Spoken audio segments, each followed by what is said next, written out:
Alors, bonjour tout le monde. Bienvenue à ce beau vendredi matin de juin d'été. Jean-Luc Dion avec vous ce matin. Petit revirement de situation ce matin. Notre conférencier qui devait être là ce matin, dans le fond, ne pourra pas être là. Écoutez, on a reçu un appel hier tard que sa femme venait d'accoucher. Donc, on a reporté son entrevue d'aujourd'hui. Un peu plus tard, je ne sais pas si la date a été définie, Roxane. Ça va être au courant de la semaine prochaine. Au courant de la semaine prochaine, donc vous ne pourrez pas le manquer. Bon, j'ai oublié son prénom, c'était? C'est Marc-André Boivin. Marc-André Boivin, excuse-moi. Merci. Aujourd'hui, j'étais avec Roxane, quelqu'un de chez Imo Facile. C'est elle, aujourd'hui, qui va faire l'interview avec moi, dans le fond. On va pouvoir parler de différents sujets, questions ad hoc, que ça soit sur n'importe quoi. Vous pouvez poser vos questions. C'est comme un matin libre ce matin. Donc, je sais qu'il y a beaucoup d'engouement présentement pour tout ce qui est les normes, les nouvelles normes SCHL, hein, Roxane? Oui. On entend beaucoup parler depuis les derniers jours, le 28 mai dernier. La SCHL a mis des nouvelles clauses, des nouvelles restrictions, et je sais que ça m'est énormément demandé. J'ai beaucoup de courriels, beaucoup d'appels à ce sujet-là. Absolument. On va faire la questionneuse et je vais répondre à tes questions. La questionneuse? C'est quoi les plus grosses questions qu'on a eues, Roxane?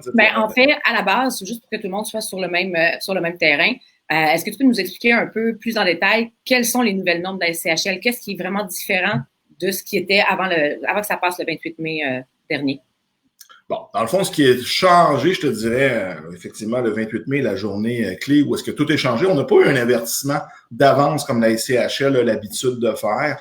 La SCHL a directement, dans le fond, changé sa ligne directrice du jour au lendemain à tout ce qui concerne ce qu'on appelle les retraits d'équité. Donc, quand ça ne concerne pas les achats d'immeubles, autrement dit, on peut toujours continuer sur le même procédé au niveau des achats d'immeubles pour acheter une propriété à 85 de sa ratio pré-valeur, la valeur d'emprunt. Ce qui a changé, c'est les refinancements. Donc, absolument, quand on refinance un immeuble, on peut toujours avec la SCHL refinancer à 85 de sa valeur. Et mettons, on a un immeuble qui va au 1 million, on avait une hypothèque de 600 000, on va chercher une nouvelle hypothèque de 85 de 1 million qui est 850 000. Oui. Ben, le 250 000 de différence qui était de la nouvelle argent de plus, on ne peut plus faire ça pour la prendre et faire ce qu'on veut avec l'argent. Okay. Dans le fond, ce que la SCHL a expliqué, c'est qu'il faut maintenant avoir 3 types de solutions qui soient soit un achat d'immeuble. Un nouveau projet, donc. Exactement, un nouveau projet immobilier.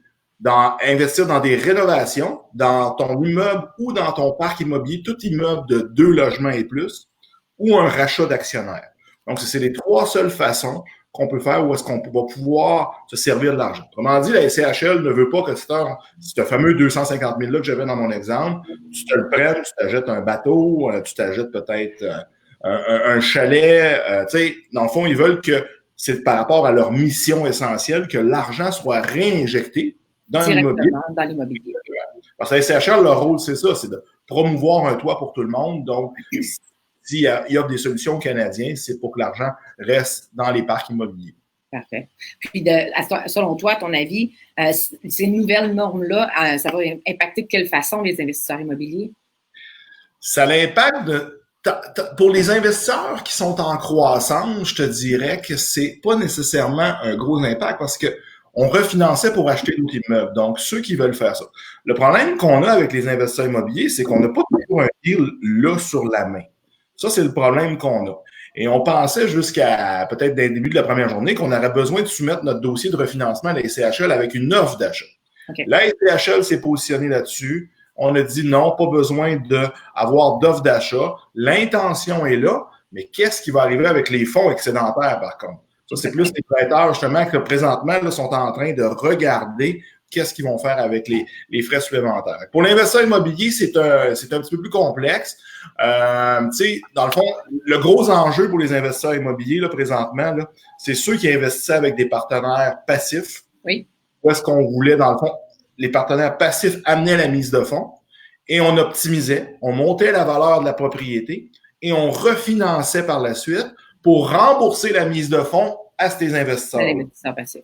C'est pas permis. Donc, ça va prendre des stratégies des idées, voir comment on va pouvoir faire. Puis déjà là, nous autres, déjà comme investisseurs et aussi, vu que je suis courtier hypothécaire commercial, on regarde des stratégies, comment on peut faire ça pour que ça se fasse de façon un peu, dans le fond, pas nécessairement comme avant, mais que ça soit mieux démontré pour l'injection dans le parc immobilier. Parfait. Puis, dans les nouvelles, ceux qui sont responsables de la nouvelle construction et tout ça, comment ils vont pouvoir, à partir de ce moment-là, retirer une certaine forme d'équité? Bien, tu as tout à fait raison. La nouvelle construction, on le sait, ces gens-là ou les gens qui bâtissent beaucoup d'immeubles à revenus ont souvent besoin, vont financer leur coût de construction d'une première fois, que ce soit différentes méthodes à l'achat, prêteur privé, leur équité directement. Mais ce qui était le fun, c'est que, mettons, je prends souvent l'exemple d'un 6 logements qui coûte, mettons, 800 000, 200 000 le terrain, ça coûte 1 million. Souvent, un coup qui est terminé, il est loué, il vaut plus cher que ça. Tu sais, dépendamment des régions, il va valoir 1,1, peut-être 1,2. Et ce que la personne aimait, c'est qu'il va refinancer à la valeur de 1,2 pour aller chercher son équité pour faire un deuxième projet. Okay. Donc, la nouvelle construction, c'est ce qui est intéressant parce que là, encore là, la solution de partenaire passif pourrait s'amener. Ça va être la seule exception où est-ce que la SCHL permet un retrait d'équité. Oh, okay. Donc, l'immeuble usagé, ça fait partie des nouvelles restrictions, mais la nouvelle construction, c'est business as usual. Il n'y a pas de changement. On peut faire un retrait d'équité. Fait que ça va peut-être, en même temps, en termes de mission, mieux motiver les investisseurs immobiliers à faire peut-être plus de construction neuve par rapport à. Puis, si on parle plus au niveau des prêteurs, donc ceux qui vont prêter pour différents projets, ils vont gérer de quelle façon, selon toi, les changements avec les nouvelles normes et tout ça? Je te dirais que les prêteurs, bon, c'est eux autres qui ont le casse-tête présentement. La SCHL a changé ça, n'a pas avisé les prêteurs. D'ailleurs, même au niveau de l'organisation de la SCHL, on sent que ça s'est fait très vite parce que quand on pose des questions à la SCHL, là, on sent que ça change de jour après jour. Okay. Ça a fait 2 semaines hier, là, ce changement-là. Là. Puis encore là, on a des petites nouveautés tous les 3 jours, des petits alignements, des petites précisions. Ils nous ont vraiment confirmé cette semaine que ça allait être le prêteur qui allait gérer la différence d'équité qui va être nécessaire. Là, quand on pose la question au prêteur, cette semaine, on a eu des discussions au niveau là-dessus.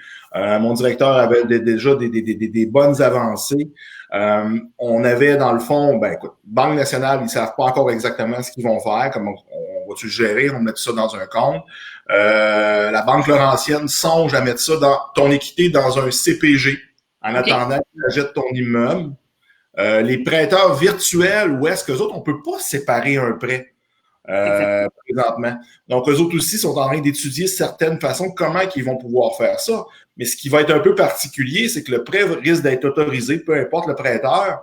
Et mettons, je prends tout mon exemple, on a remboursé 600 000 d'hypothèque, on a un 250 000 de nouvelle équité là, qui serait placé chez le prêteur, dépendamment de la solution du prêteur, dans un compte de banque, dans un CPG ou dans une autre place ailleurs. Mais on va devoir payer les intérêts sûrement sur ce 250 000-là.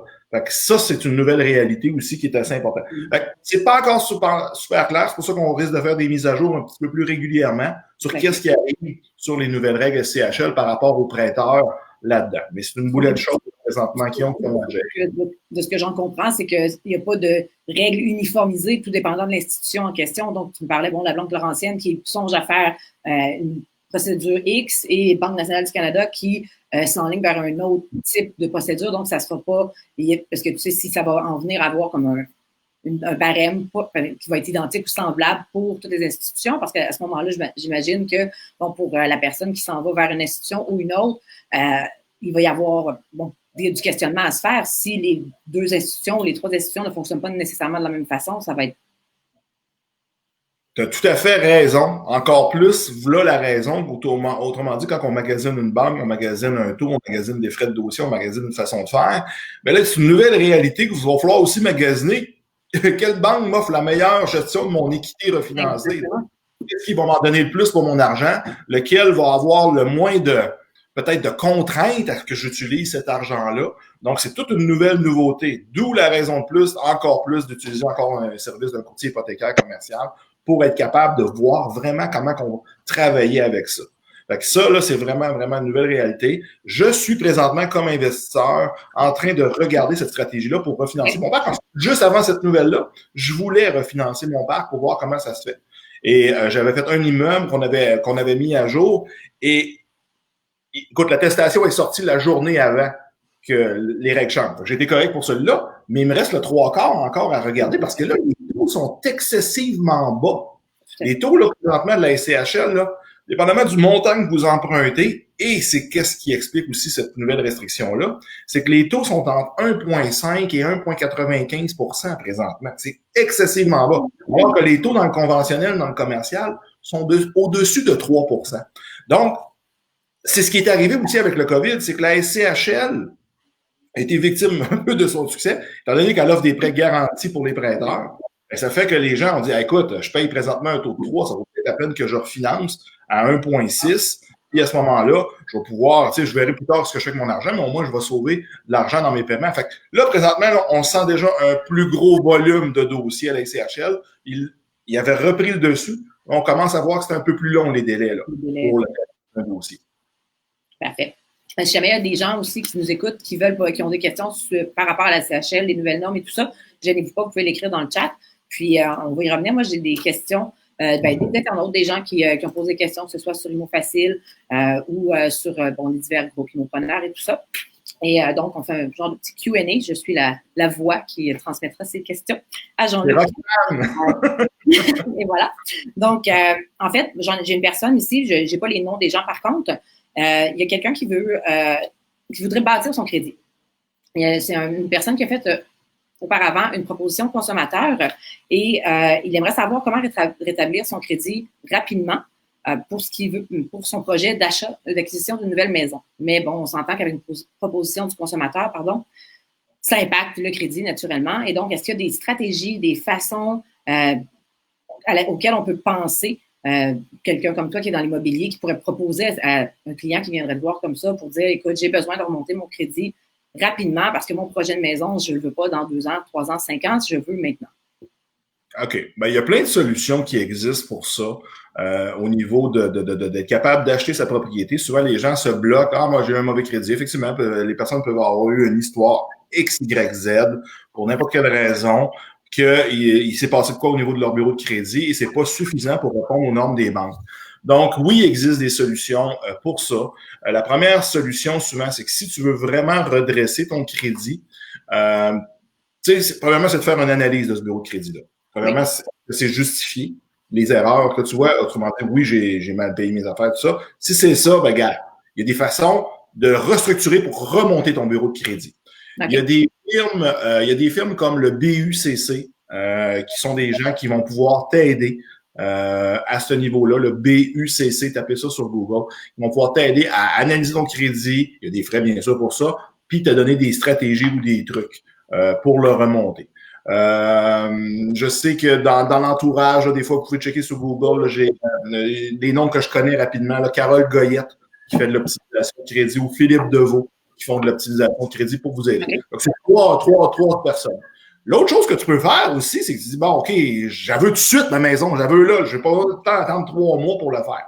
Mais il y a d'autres solutions qui existent. Tu peux-tu avoir un endosseur qui va acheter avec toi? Oui. OK? Ça peut être une solution, quelqu'un de fort au niveau de son crédit, fort financièrement, qui vient se joindre à toi pour cautionner le prêt.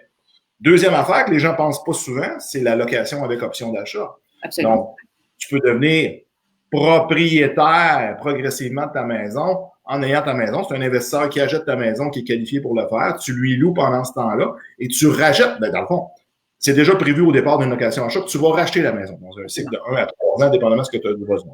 Fait que ça aussi, il y a des bonnes solutions. 2 firmes excellentes, les Anges Immobiliers avec Denis Robitaille, puis on a Breneca, les solutions Breneca aussi, qui sont 2 anciens d'Imo Facile, qui ont parti de leur firme, qui ont énormément de succès là-dedans, qui peuvent t'aider. C'est des sites web que tu peux aller aussi consulter. Parfait. J'ai Marc-Éric Plante qui pose une question par rapport à la SCHL encore. Il te demande, est-ce qu'on peut rembourser une balance de prix de vente avec un refinancement assuré par la SCHL? Bon. Ça, c'est une question que j'ai posée la semaine dernière à la SCHL. Bonjour Marc-Éric en passant. que je connais bien.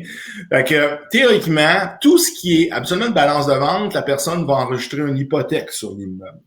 Donc, théoriquement, tout ce qui est dette hypothécaire sur l'immeuble serait remboursable. Là, il y a des questionnements, balance de vente, prêteur privé. Présentement, c'est pas encore 100% fine-tuné clair, mais la question que j'aurais, moi, présentement, c'est tout ce qui est dette hypothécaire serait remboursé. OK. Puis j'ai aussi, j'ai Olivier Hébert qui nous dit, s'il comprend bien, que pour un nouvel investisseur qui dispose de la mise de fonds pour la SCHL, mais pas la totalité pour le conventionnel à l'achat, est-ce qu'il est plus judicieux de cibler le cash flow d'un immeuble avec le financement de la SCHL plutôt que de l'équité ou refinancement conventionnel ou refinancement SCHL 1 an après avec un partenaire? Bon, vois-tu, ça peut être une des stratégies, Olivier. Effectivement, si tu as pris le partenaire, tu n'as pas eu tout l'argent, tu peux avoir acheté effectivement SCHL au départ avec le 15% de mise de fonds requise. Tu peux avoir aussi optimisé avec l'argent que tu vas avoir utilisé. Mais là, on vient sur un goulot. OK, là, si je veux financer SCHL pour rembourser ce partenaire-là ou quoi que ce soit où on veut prendre l'argent, bien là, à ce moment-là, peut-être qu'un scénario en conventionnel, là, ça dépend des immeubles. Tu sais, il y a beaucoup de conventionnels. La plupart des conventionnels, c'est 75% de ratio prêt-valeur. Tu sais, si on parle, mettons, 7 logements et plus, c'est souvent 75. Mais il y a des petites solutions où des prêteurs commencent à prêter du 80% de ratio prêt-valeur. Peut-être qu'on pourrait se retourner vers une solution à 80%.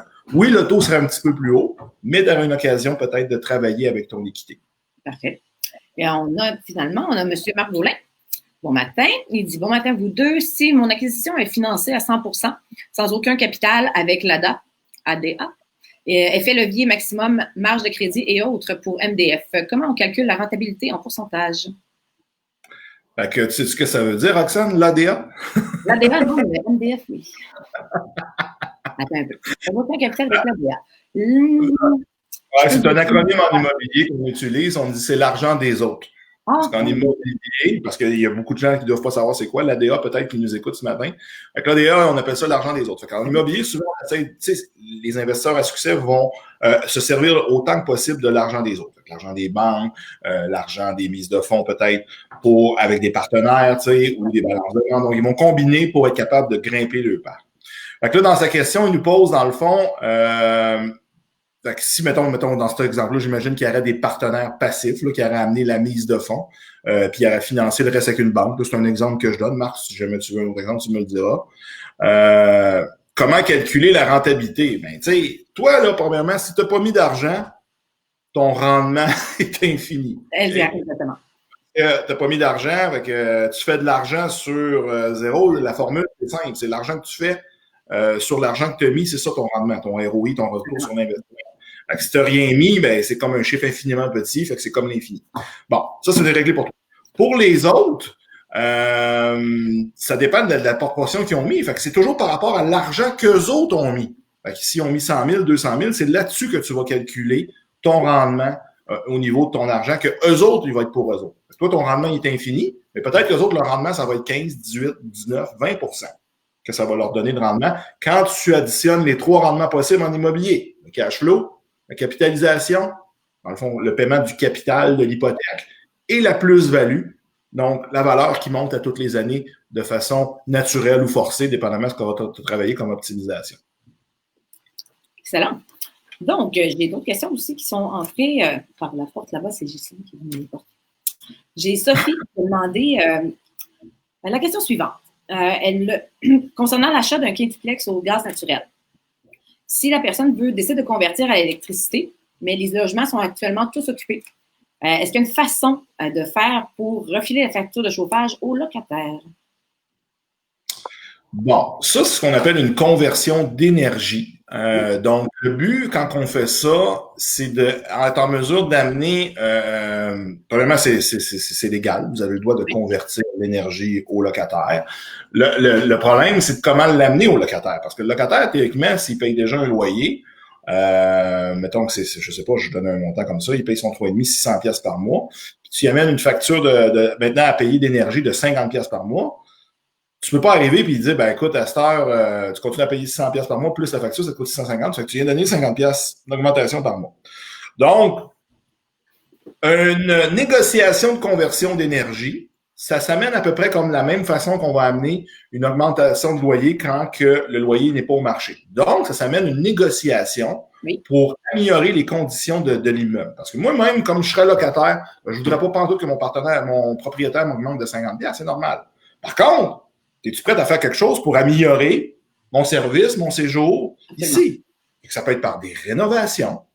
Beaucoup de propriétaires utilisent une technique en ajoutant peut-être, regarde, je vais t'inclure maintenant gratuitement l'Internet. Ah ouais, tu échanges l'électricité, mais tu sais, une ligne Internet pour un bloc, ça va vous coûter une ligne commerciale, à peu près 80-85$, puis vous êtes capable de la spreader partout. Fait que la personne peut à ce moment-là, ben écoute, parfait, moi je payais le câble, puis à cette heure, l'Internet, c'est pas mal sûr que les gens vont juste garder. Il n'y a plus de téléphone, la TV, c'est le streaming, on oublie ça. À cette heure, là, le futur, c'est l'Internet. Okay? Donc, les gens vont dire, ben écoute, je vois, c'est beau, je vais lâcher Vidéotron ou Bell, puis je vais être capable de me connecter avec ça. Fait, le but, c'est que tu améliores le confort de tes occupants en échange de quelque chose. Fait que si tout le monde est content, c'est vrai. Absolument. J'ai aussi, j'ai Danny ici qui nous demande, il y a 2 questions en fait. La première, il voudrait savoir comment est calculée la taxe municipale d'un bâtiment commercial.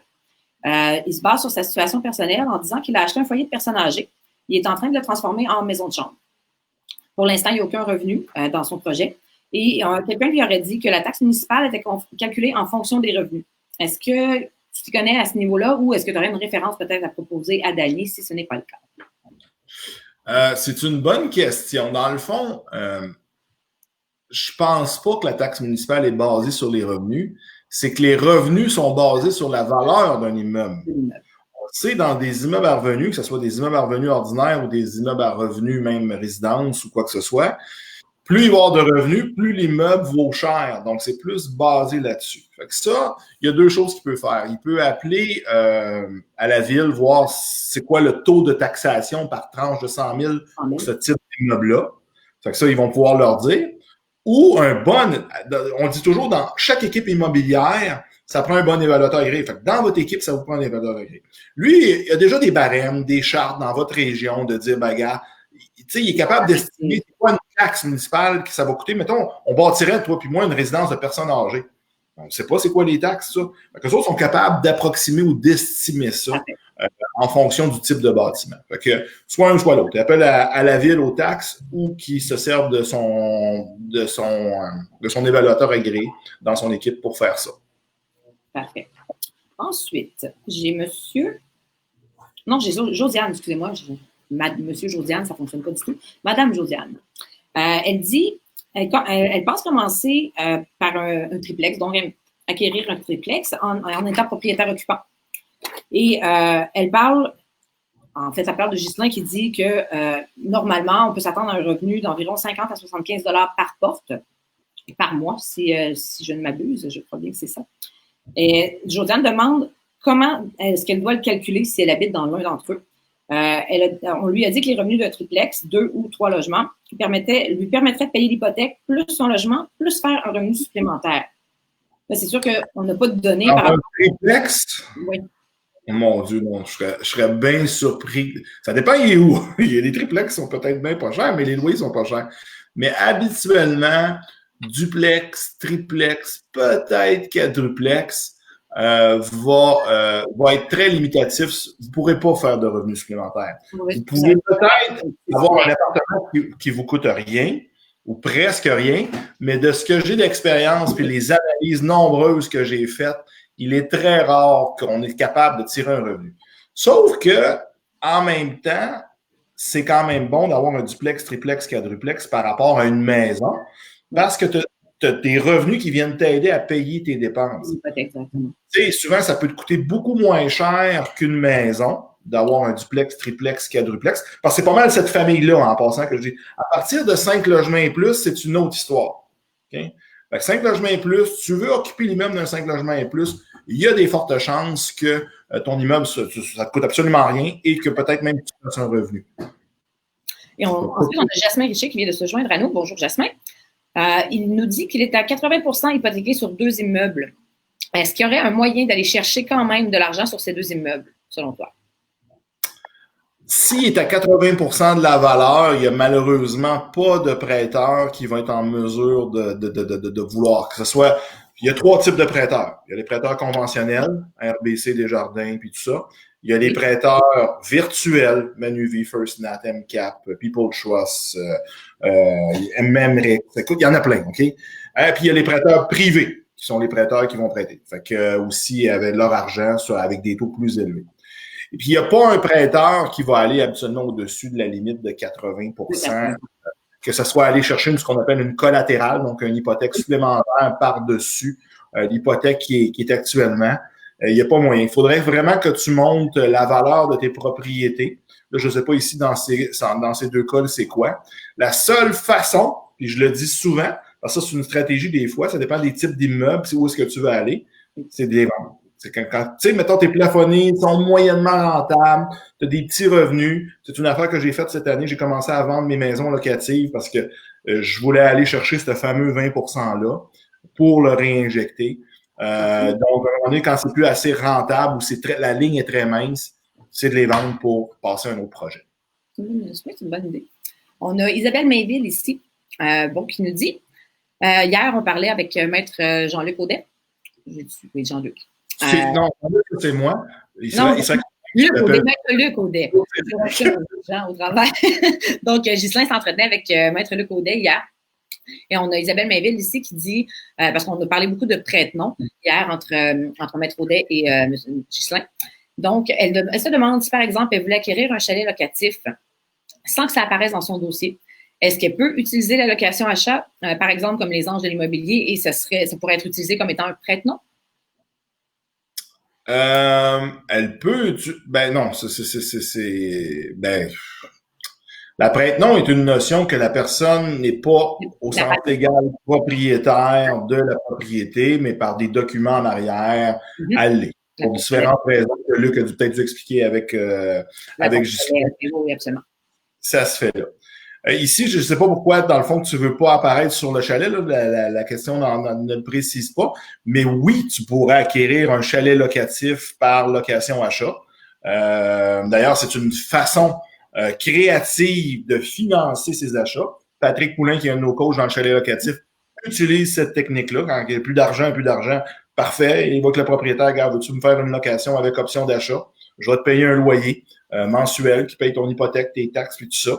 Puis ça peut se faire de même. Donc, de façon créative, ça peut se faire. Parce qu'un chalet locatif, c'est beaucoup plus difficile à financer que toute autre propriété qui existe, que ce soit une maison ou un plex. C'est beaucoup plus. Pourquoi? Parce que les revenus court terme ne sont pas reconnus par les banques encore. Tout ce qui est location 31 jours et moins présentement, c'est pas quelque chose de facile à faire.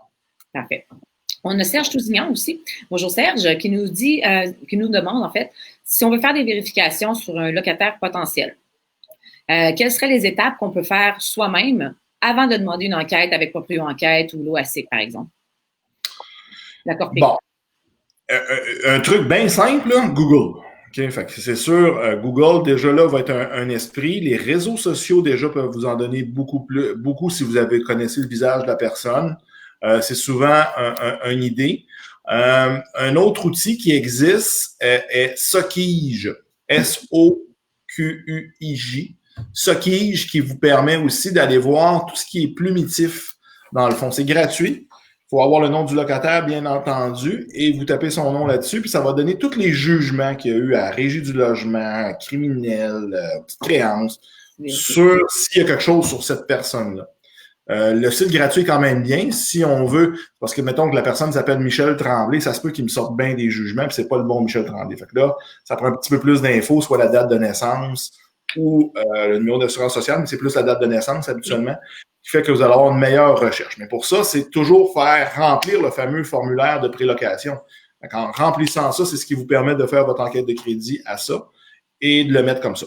L'autre chose qui peut être faite, c'est dans ce formulaire-là, souvent, il y a des références d'anciens propriétaires. Bien, c'est d'appeler ces anciens propriétaires-là pour demander des références sur la personne. Parfait. J'ai Sophie ici, Sophie Chirard, qui nous demande, elle dit, c'est combien, entre brackets, peu rentable. Elle dit, quand tu décides de faire le choix de vendre pour récupérer ton 20% pour aller l'injecter ailleurs, qu'est-ce que tu qualifierais de peu rentable, Jean-Luc? Le but, c'est d'avoir un immeuble rentable en immobilier qui rapporte au moins 50$ par porte par mois. Okay? Là, je vais vous faire une anecdote, dans le fond. C'est qu'un peu comme quand tu as commencé à travailler quand tu étais jeune étudiant ou pour les fins de semaine entre l'école et tout ça, ben, tu gagnais peut-être, moi je me souviens, mon premier salaire, je gagnais 5$ de l'heure. Okay? C'était ça que je gagnais. Puis c'était ça que ça valait. Okay? Puis à un moment donné, une station-service de l'État, je t'offre 6$ de l'heure. Okay? C'est encore rentable à 5$, mais j'aime autant faire 6. Comprends-tu? Fait que, puis plus ça va, je tombe ingénieur, je tombe à 20, 25, 30, 50, 100, bon, OK. Fait que là, tu veux toujours plus d'un sens parce que tu sais que plus tu vas en chercher, tu travailles moins pour ton temps. Donc, ça dépend où est-ce que tu es rendu, Sophie, dans ta carrière d'investisseur immobilier. Donc, si présentement, il t'offre 50, 100$, que ça t'amène un certain revenu, c'est bon. Mais si que tu le vendais, puis demain matin, tu étais capable d'aller chercher un immeuble qui te donne 100$ la porte, ben go! Là, la vente vaut la peine. C'est plus dans ce sens-là que je te dis. Donc, le minimum, c'est 50$ la porte, mais quand tu vas trouver des opportunités qui vont t'en donner 100, 200, des fois, ça peut être des flips qui vont te donner 100 000 de faire ce truc-là. Fait que c'est même plus la porte. Sophie, elle rajoute, elle dit, je gagnais 5,85. Ah! On doit avoir quasiment le même âge, Sophie. Ensuite, j'ai... il y a 4BX qui demande pour la Soquille de tout à l'heure, que tu disais le moteur de recherche pour les primitifs. Est-ce que tu es au courant si c'est seulement pour la province de Québec ou si ça fonctionne aussi pour l'Ontario? Je crois que c'est seulement au Québec, si je ne m'abuse. Pour le... Voyons. Je voyais pas la question, Roxane. Pour la Soquille, pour la Soquille? Oui, c'est juste au Québec. Excuse-moi, le Q le dit, c'est pour Québec. Ouais. Oui, exactement. Et finalement, j'ai M. Serge Touginan. Bonjour, Serge. Non, il y en avait une de Michael, juste un peu. C'est pour ça que ça me mélange. Michael, j'ai passé par du Michael, là? Ah, mon Dieu. Il y en a une bonne, Michael. Ah bon. Michael, excuse-moi d'avoir passé outre ta question, ce n'était pas voulu. Donc, il te demande si la balance de vente est considérée comme le rachat d'actionnaires. Puis est-ce que la SCHL va accepter de pouvoir la rembourser? La balance de vente, c'est vraiment une dette. Comme je disais tantôt, c'est pas 100% clair encore comment elle va le faire. Mais si c'est une balance de vente, ça vient du vendeur. Fait que ça, c'est pas un rachat d'actionnaire. Tout de suite, on vient d'oublier ça, ça fonctionne pas. Sauf que le remboursement de dette hypothécaire est permis. OK?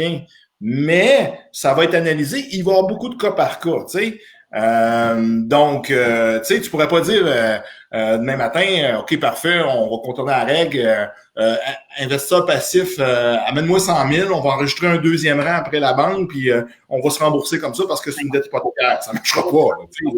C'est pas ça qui est le but. Fait qu'ici, la balance de vente, c'est une stratégie qui est légale, qui est acceptée, puis qui est faite par la SCHL, mais il faut répondre à un paquet de conditions. T'sais, si toutes les règles ont été respectées, des conditions au niveau de la balance de vente à l'achat, puis que ça s'est bien fait, je verrais pas pourquoi que ça pourrait pas fonctionner. Mais, prends pas ça pour du cash, Michael. Tout présentement, et c'est à l'étude, on est en train de regarder des dossiers. Nos premiers dossiers sont en train de passer pour voir comment les gens vont réagir. Je peux déjà te dire, dans un mois, on va être capable de faire un meilleur live sur exactement qu'est-ce qui se passe. Parfait. On a Madame Lise Kill, bonjour Lise, qui nous demande si c'est à notre avantage, si l'évaluation de la banque à l'achat est basse et au refinancement, si on peut s'organiser pour avoir une bonne évaluation, pour avoir plus d'équité sur les meubles. Ça dépend c'est quel type de bâtiment, mais habituellement, même si tu as une évaluation, tu achètes bas, puis tu as une évaluation super haute, ça ne changera rien au niveau de l'achat. Pourquoi? Parce que quand vous achetez un immeuble à revenu, mettons, je vous marque 5 logements et plus, oui, la banque vous prête 75% ou 85% sur la SCHL sur la plus basse des 3 montants suivants. Soit le prix payé, soit l'évaluation de l'évaluateur marchand, ou soit ce qu'on appelle la valeur économique, la valeur d'emprunt, qui est un calcul qui est fait avec les revenus et dépenses. Fait qu'on va vous prêter sur la plus petite des 3. Fait que tu payes 500 000, ta valeur économique, tu as 600, Tu as une valeur d'un évaluateur à 800 000, tu vas être sur 500 sur le prix que tu payes. Tu peux aller chercher plus que ça. Par contre, au refinancement, dans 12 mois, là, ça va changer. Okay? OK.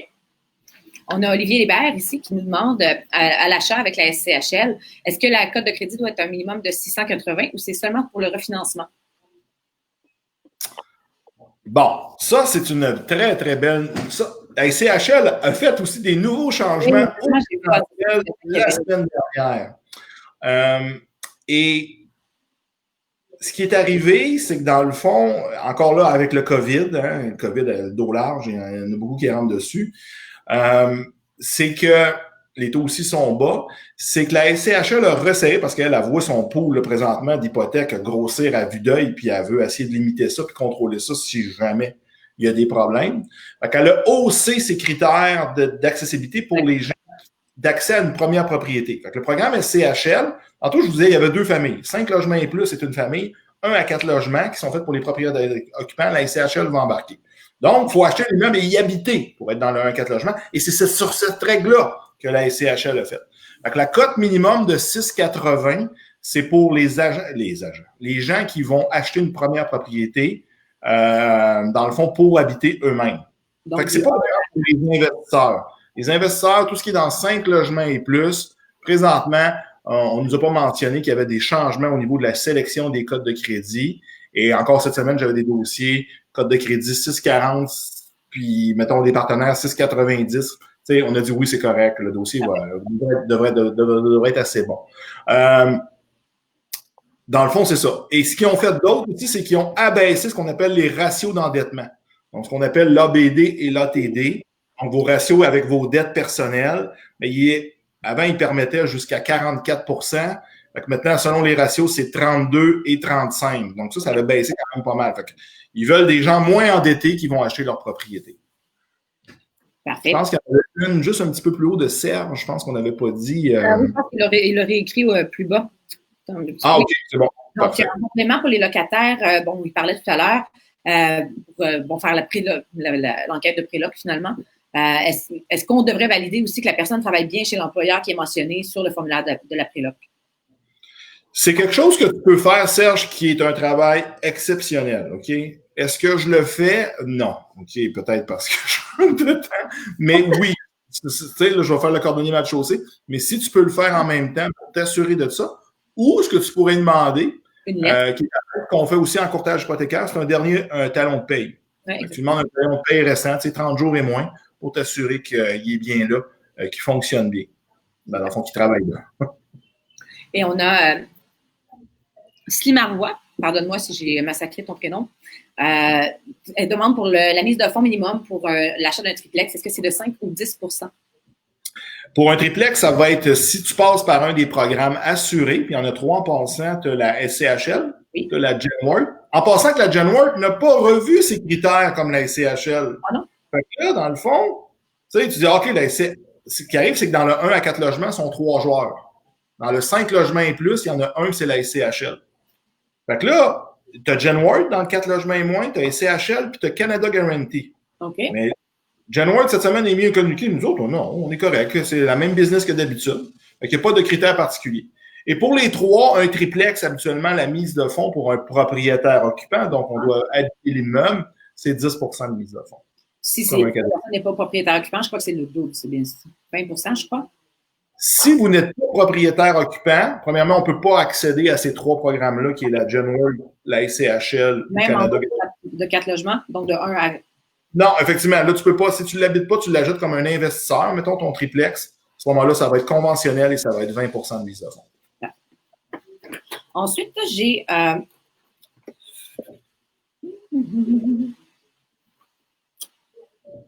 j'ai Nicolas qui nous demande,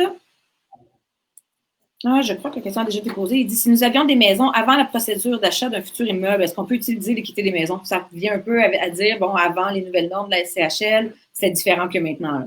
Si vous avez des maisons, dans le fond, tout ce que vous avez d'immeubles de 1 à 4 logements, même des 5 logements et plus, vous pouvez tout utiliser cette équité-là. Il n'y a aucun problème en conventionnel. Okay? Parce que 1 à 4 logements, ça ne se refinance pas SCHL en passant. OK. Je vous dis, c'est un programme d'accès à la propriété pour une première propriété. Donc, c'est pas des choses qui sont faites pour les investisseurs. Fait que vous ne pouvez pas refinancer SCHL ou Genworth 1 à 4 logements. Fait que si vous refinancez, c'est en conventionnel, à 80 de la valeur de la propriété. Donc, ça, c'est une chose. Mais vous avez le droit de le refaire. Il n'y a aucun problème. Et puis, en conventionnel, ils ne vous poseront pas de questions nécessairement sur un nom de prêteur, qu'est-ce que vous faites avec l'argent. Excellent. On a Tiwa, bonjour Tiwa, qui demande sur un 5 ou 6 logements maximum, est-ce qu'il y a une chance d'être financé en conventionnel à 80 au lieu de 75? Oui, tout à fait.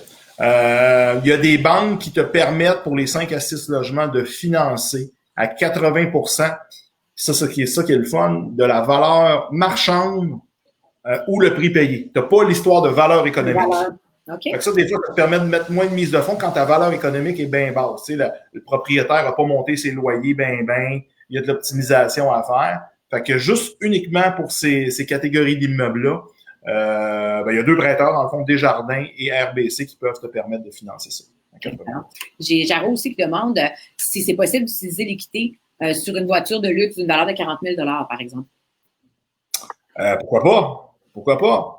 OK. C'est considéré comme un nouveau projet en réalité? Ou? Tu as une voiture de luxe, ta voiture est payée.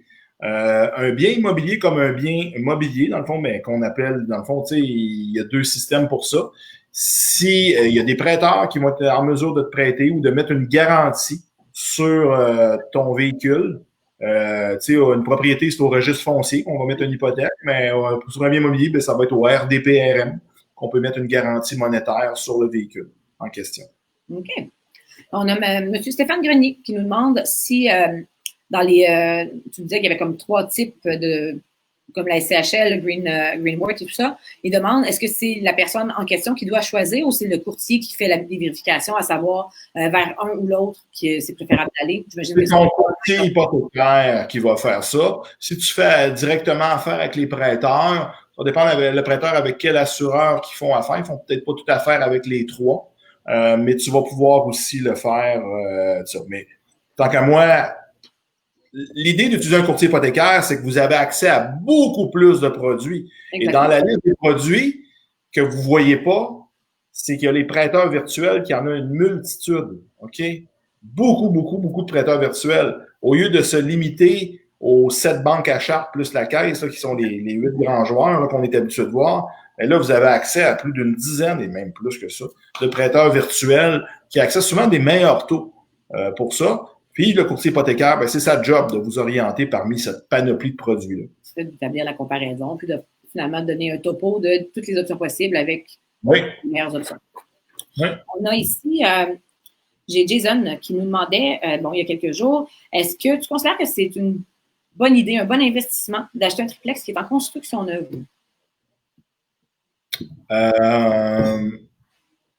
Autrement dit, il est en cours. La question n'était pas claire, mais mettons, je vais mettre les 2 situations. Mettons, soit qui est en construction, soit qui vient d'être fini de construire.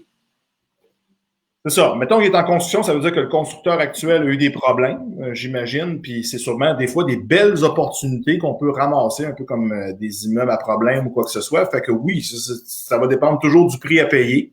Ce qui va être important de considérer, c'est quoi? Le prix qui reste à finir pour finir cette construction. Le défi que tu vas avoir là-dedans, c'est de le financer. Okay? Beaucoup de prêteurs ne voudront pas financer une propriété qui est à 60-70% terminée ou à 30% terminée. Donc, il y a des solutions. Tu vas devoir utiliser sûrement des prêteurs privés pour faire ça. Alors que si tu achètes un triplex qui est complètement fini et en plus il est loué, c'est pas plus dur qu'acheter un immeuble usagé. Ça va bien se faire. Encore bien sûr, il y a des calculs de rentabilité à faire. Puis ça, c'est important. En fait, tout plex que vous faites, il y a des calculs. Si jamais vous voulez savoir comment ça fonctionne, tout ce qui est calcul, comment je calcule ça, les revenus, les dépenses, tout ce qui est immeuble à revenus, duplex, triplex, 8plex, ben, jeudi prochain, le 18. Ben, c'est pas vraiment. Il y a 2 sessions. Ben, jeudi, je donne une formation de 3 heures. Est-ce que c'est un bon deal? Les calculs de rentabilité, ça vient avec un calculateur. Mardi, je donne, si vous voulez venir à la soirée mensuelle, je donne un exemple, mais c'est rapide, là, je fais 20 minutes, voir comment on fait rapidement les calculs. Mais le jeudi, si vous voulez vous inscrire à la formation, je ne sais pas c'est combien, Roxane, je ne sais pas si tu as les prix, mais c'est vraiment 3 heures bien investies. Je pourrais l'indiquer plus tard pour l'entrevue, mais j'ai... Oui, ou Myriam pourra nous mettre le lien. Oui, Myriam, oui. Absolument. Ensuite, ben, écoutez, j'ai Carl ici qui nous pose une question quand même très intéressante. Il dit qu'on lui a déconseillé de creuser pour imperméabiliser un bâtiment parce que le bâtiment est vieux, 1949 dans le cas qui le concerne, considérant que de bouger la terre pourrait grandement fragiliser le mur de bloc et créer plus de dommages que de bienfaits en fait. Quelles seraient vos impressions à ce sujet? Vous conseilleriez quoi? C'est dur d'émettre une opinion sur quelque chose qu'on ne voit pas. Là. Ce que je te conseillerais, c'est de faire venir un expert ou un bon évaluateur par rapport à ça. C'est un mur de bloc, dans le fond, c'est une fondation de bloc de béton. On sait que les fondations de blocs de béton c'est pas aussi fort structurellement parlant qu'une vraie fondation de béton comme on coule là. Mais c'est... Puis théoriquement, sur la valeur d'une propriété, ça ne donnera pas autant de valeur que la même. Parce que si tu regardes des comparables, tu veux revendre un jour, tout ça, tu vas toujours savoir que ta valeur est un petit peu moins. Mais pour ta question plus précisément, je ferais venir un bon inspecteur en bâtiment ou un ingénieur en bâtiment pour t'aider à voir c'est quoi qui est dessus le problème. Mais ça ne veut pas dire que fondation de blocs de béton égale trouble assuré. Là, exactement. Il faut faire attention. Aux États-Unis, dans le Sud, ils bâtissent beaucoup avec ça. C'est quelque chose qui est quand même pas mauvais. C'est mieux une fondation de blocs de béton que pas pantoute. Là. Exactement. On voit là ici, on a la formation justement que tu donnes. Est-ce un bon deal? On a posé le lien sur la boîte. C'est vite. Donc, simplement cliquez et vous allez avoir tous les détails. J'ai ensuite, Evan qui me demandait une question à Justin, qui dit qu'il habite présentement sur la Rive-Sud et il n'a pas encore fait sa première acquisition. Il a 19 ans et il lui demande, est-ce que tu me conseilles de faire l'achat de mon propre duplex sans partenaire ou ce serait préférable pour moi d'entrer en partenariat pour un 6 portes en montant directement? Naturellement, encore une fois, ça dépend de la situation financière d'Evan en question. Exact. Tu sais, ce que je démontre toujours, c'est que c'est plus rentable et plus facile à financer les immeubles de 5 logements et plus. Un immeuble de 1 à 4 logements est financé par rapport au revenu de la personne qui est déclaré dans leur rapport d'impôt puis tout ça. Okay. Alors que dans le 5 logements et plus, on regarde l'immeuble. Ce qui fait qu'au niveau rentabilité, au niveau coût à la porte, souvent, c'est moins dispendieux d'acheter ça. Bien sûr, il faut tenir compte de la situation de monsieur, de la mise de fonds qui est disponible. Il y a peut-être des stratégies. Puis ça, des fois, de se faire accompagner par un coach ou quoi que ce soit peut aider justement à bien cibler la situation. On a aussi, on a remis aussi le lien pour rejoindre la soirée mensuelle. Donc, sur le groupe Immopreneur, donc les gens qui sont intéressés, simplement cliquez sur le lien. Il me reste une ou deux questions, si je ne m'abuse. Il y en a une de Sophie aussi qu'elle a mis. Elle a dit, c'est plus une affirmation qu'une question. Elle a dit, mon notaire n'a pas aimé mon prêteur à cause de 72 pages. J'avoue que celle-là, je ne sais pas c'est lequel, Sophie, là, ce prêteur virtuel-là, 72, j'avoue que c'est ça y est fait de mais ils ne sont pas tous comme ça. Puis effectivement, il y a des notaires qui sont... Tu sais, c'est qu'un notaire est habitué à travailler avec certains prêteurs, puis il sait qu'il y a des prêteurs plus faciles que d'autres au niveau de la documentation, de la paperasse, puis tout ça. Il y a certains prêteurs, effectivement, que vu à cause d'une documentation, vont peut-être charger un extra par rapport à ça. Fait que oui, des fois, on a un meilleur taux d'intérêt, mais c'est un petit peu plus de paperasse. Il y a des avantages et des désavantages. Je ne veux pas dire que je suis pro virtuel. C'est juste qu'il faut justement se faire expliquer les différences entre les produits par un spécialiste. Parfait. J'ai une question qui vient d'une personne anonyme. Donc, question très simple. Pourquoi un vendeur accepterait une balance de vente? Quelles sont les raisons les plus courantes qu'on verrait dans lesquelles ça serait une façon de procéder? Pourquoi il accepterait une balance de vente? Je te dirais, c'est que dans le fond, c'est sûr qu'il laisse de l'argent sur la table temporairement. Mais la raison, c'est que premièrement, c'est qu'il peut avoir un taux d'intérêt en échange de tout ça. Fait que lui, s'il prévoyait mettre l'argent dans son compte de banque et rien faire avec ça, fait qu'il peut aller chercher un taux d'intérêt entre 3 et 6 % souvent qui est négocié, qui donne un rendement, puis sur un immeuble qu'il connaît déjà. La grosse avantage qu'un vendeur va vouloir utiliser ça, c'est l'économie possible au niveau de l'impôt. Pourquoi? Parce que la balance de vente peut être fractionnée sur 5 ans au niveau de son gain en capital. Fait que Il faut la faire évaluer. Ça prend un spécialiste, un comptable, s'assurer, voir s'il va avoir une économie. Mais c'est souvent un avantage qui va être là. Et c'est aussi un avantage qui peut l'aider à vendre plus rapidement son immeuble. Okay. Au prix qu'il veut. Okay? C'est vrai. C'est vrai. On a Christian Guillemette. Bonjour, Christian. Qui demande, pour le financement d'une maison de chambre, quelle serait la meilleure stratégie pour le financement? Et je dois souligner qu'il te dit, mon beau Jean-Luc.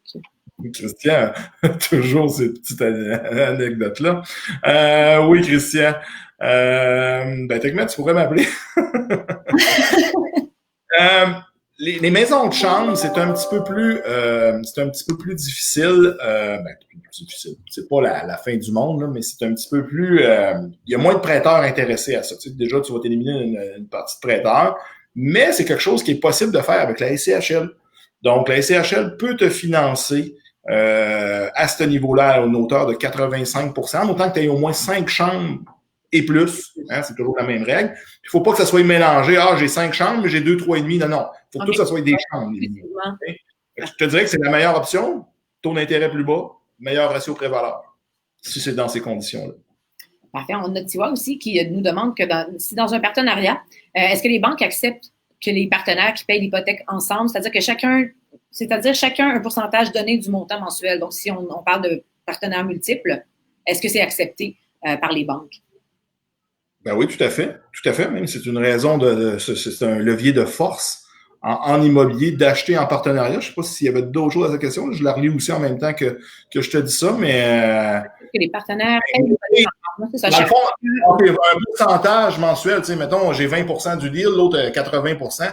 Est-ce que je paye juste 20% de l'hypothèque? Ça dépend de l'entente qu'on a, sauf qu'une banque va vous mettre conjoint solidairement responsable. Okay. S'il y a un problème avec l'immeuble, ils vont regarder celui qui vaut le plus cher des deux, parce qu'au début, vous mettez votre bilan, puis ils vont dire, celui qui a le plus gros bilan, ben, tu me payes tout au complet. Tu t'arrangeras avec ton partenaire, ce qu'il te doit, là. Okay. Nous autres, on veut voir ça. C'est ce qu'on appelle la clause de cautionnement conjoint solidaire dans un deal. Parfait. On a Stéphane Grenier ici qui te demande, Jean-Luc, toi-même, pour tes immeubles à toi, tu fais affaire avec combien d'institutions différentes? Ah, ça, c'est une excellente question. Je te dirais que au début, j'en avais beaucoup.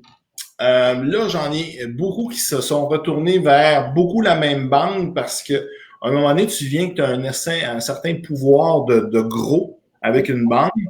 Puis théoriquement, ben, si tu veux t'en aller puis tu as un portefeuille de plusieurs millions, c'est comme bizarre, mais ils veulent pas te laisser partir. Ça s'est beaucoup centré, autant que j'en avais 4-5 avant, que là, je peux dire, au niveau de mes hypothèques, je suis rendu à 3 seulement. Il m'en reste juste 3 différentes au niveau de ce que j'ai. Mais je te dirais que 70% est sur la même banque. Bien, naturellement, étant donné que plus tu apportes des projets, plus tu grossis ton portefeuille là-bas, ben, eux vont être plus en mesure de te donner des deals, hein, si je peux dire entre guillemets, qui vont être intéressants. Tout à fait. Et j'ai une dernière question ici, s'il y en a d'autres sur le chat qui veulent en poser. Il me reste quelques minutes. Je viens de voir le commentaire de Christian. Un peu, ben, ouais. Ah non, il y en a déjà qui posent des questions. Il dit que je passe deuxième avec la belle Roxane. Ah, ben, mon Dieu, merci beaucoup. C'est ça, le préparé, par exemple. Hein? J'ai pas de barbe, moi. J'ai Madame Hélène Medeiros. Bonjour, Hélène. Qui nous dit qu'elle est copropriétaire de 2 immeubles à revenus avec 2 de ses nièces. Elles viennent de vendre le duplex, donc elles auront un gain en capital à payer en 2021, naturellement. Est-ce qu'elle peut leur faire une offre pour acheter les 2 immeubles et passer chez notre notaire, je présume, en janvier de 2021? Donc, leur gain en capital payé pour elles serait dans leur déclaration de 2022 à la place. Dans le fond, c'est la date de vente qui est importante, effectivement, la date de transaction chez le notaire. Aussitôt que la date de transaction chez le notaire, c'est là que c'est réputé être vendu. Fait que si vous faites ça en janvier 2021, ben effectivement, vous allez faire votre déclaration de 2021 en 2022. Fait que ça va apparaître à votre rapport d'impôt 2021, théoriquement, mais vous êtes rendu en 2022. Je ne sais pas si c'est ça que la personne voulait savoir, mais c'est les transactions qu'il y a eu dans l'année en cours qui vont être dans votre imposition de l'année en cours. Parfait. Puis j'ai Michael ici qui nous demande est-ce qu'on devrait attendre avant de faire l'optimisation avec la SCHL ou c'est encore possible de faire comme avant, puis d'optimiser et de refinancer avec la SCHL après, étant donné que les normes ont changé? Michael, tu poses des excellentes questions. Mais Michael, je sais par la personne que c'est un investisseur qui est en acquisition. Fait que si son but, c'est effectivement de te continuer à acheter, business, c'est la même chose. Tu continues à optimiser, tu vas avoir une nouvelle valeur, tu vas avoir un retrait d'équité, tu dis c'est pour acheter un autre immeuble, tu vas pouvoir le faire. Si c'est pour rembourser, par contre, non. Ça, c'est on peut plus le faire maintenant. Pas en SCHL. À ce moment-là, tu le feras en conventionnel. Parfait. Moi, j'avais plus de questions. Je passe au travers de la feuille. Des choses. Pas mal, ça s'est bien passé quand même. Pour ta première? Oui. Dernière minute un petit peu aussi, hein? Mais bon, ça fut un plaisir. Donc, s'il n'y a pas d'autres questions. Pas de problème. On va faire mes coachings. Oui, c'est vrai, tu commences en coaching à 9h ce matin. Je te remercie infiniment, Jean-Luc. Ça a été un plaisir de partager avec toi. Puis en même temps, ça a été le fun parce qu'on a pu répondre à plein de questions que les gens ont qui ne sont pas nécessairement dans un sujet restreint. Donc, c'est toujours plaisant de faire un petit Q&A comme ça de temps à autre. Merci beaucoup, Roxane. Merci, Jean-Luc. Bonne journée. Merci, bye.